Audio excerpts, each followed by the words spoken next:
Rich in vitamins and proteins, dry fruits and nuts make a healthy snack. So today I have a nutrition. Let's make dry fruit milkshake.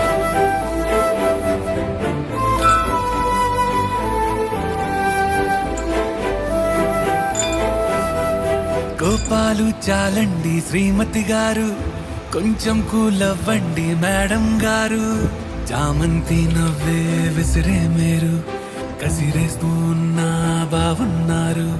సరదాగా సాగే సమయంలో నా మరిచిపోతే బాధ కబురు, వద్దు అంటూ ఆపేదెవరు.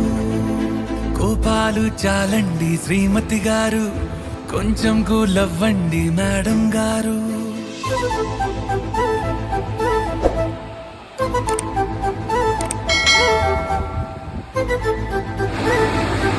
Wow, super good. You wanna take a sip?